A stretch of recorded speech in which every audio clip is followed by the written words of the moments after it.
What's up, everybody? How we doing? Matt Modi here with OddsJam, here to give you a betting preview of the Super Bowl. It's the last game of the NFL season. I won't hide it. I am, in fact, an Eagles fan, but I will be as objective as possible, giving you a betting preview for this Super Bowl. Odds are obviously already posted across every single sportsbook. I will say, as soon as the Chiefs game ended, the best Eagles money line odds were at minus 112. As you can see right here, that has now been changed to minus 120. When I first hopped on to record this literally minutes ago, I could get them at minus 115. I wasn't able to get them in on time. Odds have already been moving towards the Eagles. Right off the bat, money line. So best odds, I should start with that. Sorry, my brain's a little scrambled. I'm just excited. Best odds on the Eagles money line is at minus 120. Best odds on the Chiefs are DraftKings at plus 115. Now, of course, when you're sports betting, you want to make sure that you find some value. And there actually is still some value on the Eagles money line at minus 120. You want to compare odds to the sharpest sports books in the world. In this case, we're looking at Pinnacle and we're looking at Bet Online. Now, if you remove the VIG from Pinnacle, it is, in fact, a positive expected value play. Getting the minus 120 odds at Caesars is positive EV when you compare it to the no VIG line of Pinnacle, which is, as you see, at minus 123. Just click these show no VIG odds here. So the fact that money is coming in on the Eagles, the fact that you can still get a positive expected value play on the Eagles money line, I think that's really, really good value. So as soon as you are watching this, lock in the Eagles when you can. I got them at minus 120 at Caesars. I was also able to get them at minus 112 at FanDuel. So I've gotten two separate really good lines on the Eagles just from using value, using positive expected value, using the value, betting on positive EV plays from OddsJam. Looking at the spread, it's kind of wild. The gaps on the spread, you can get them all the way at minus 1 at Caesars at minus 110, which is pretty good value, all the way up to minus 2.5, which is at Circa Sportsbook.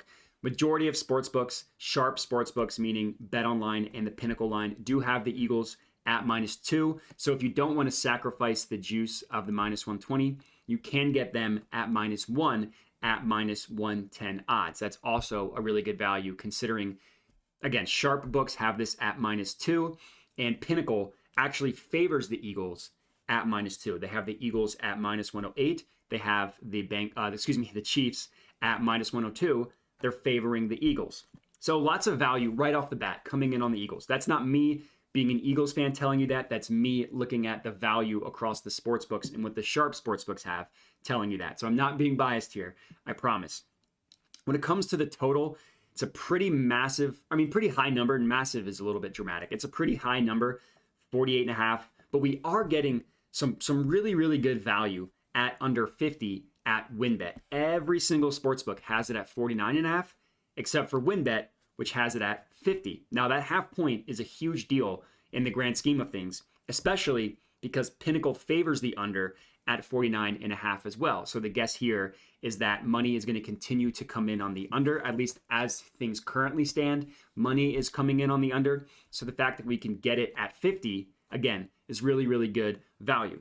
In terms of the matchup itself, there's a ton to digest here. Number one, and it's unfortunate, you got to start with injuries. The Chiefs are incredibly banged up. The Eagles are incredibly healthy.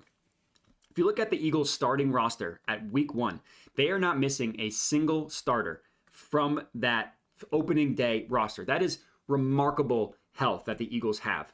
On the Chiefs side, obviously the biggest thing is Patrick Mahomes' ankle. Now, he gutted through the game. He looked absolutely phenomenal. He was just incredible what Mahomes was able to do. Now, sprained ankle, I can assure you, won't heal in 2 weeks. It'll feel better than it felt today. It's not going to be fully healed in 2 weeks. So the biggest question here is, can the Eagles affect the passer the same way that they were able to in the NFC Championship game and the game before that against the Giants? Now, the Chiefs have a really, really good offensive line. It's strength on strength. But the Eagles almost set an NFL record in sacks, or the Eagles did. I'm not sure. I think I misspoke. The Eagles almost set an NFL record in sacks. So I think they'll be able to get pressure on Mahomes, and we'll have to see how healthy he is. Now, also on the Chiefs side, Travis Kelce was questionable coming into today. I'm assuming he's going to be fine 2 weeks from now. Obviously, he played. He looked like he was mostly fine. He tweaked his back in practice. He will be fine. The bigger concerns for the Chiefs, obviously outside of Mahomes, L'Jarius Sneed left this game with a concussion. Completely unknown whether he will be ready in a week from now. Can't speculate on that. Chiefs also lost 2 receivers, Kadarius Toney and Mecole Hardman in this game. They were down to 3 active receivers in this game, 3 or 4 active receivers. And then they also had a guy that got called up from the practice squad. So we'll have to monitor that for the Chiefs as the day goes on, or the weeks, I guess 2 weeks, the days go on, week goes on to the game. But the injuries are obviously the biggest factor in this game as of right now. Obviously, the matchups and everything will come later, but right off the bat, it's going to be important to monitor the injuries as the weeks go on. Now, Eagles versus Chiefs, it's the Andy Reid Bowl, it's the Kelce Bowl. There's a ton of storylines that we will get into for this game. I just quickly wanted to give a betting preview and go over the odds of this game right as books open lines. I did want to also check the positive expected value page as well, and there is a really good play on the total, first quarter total going under 10.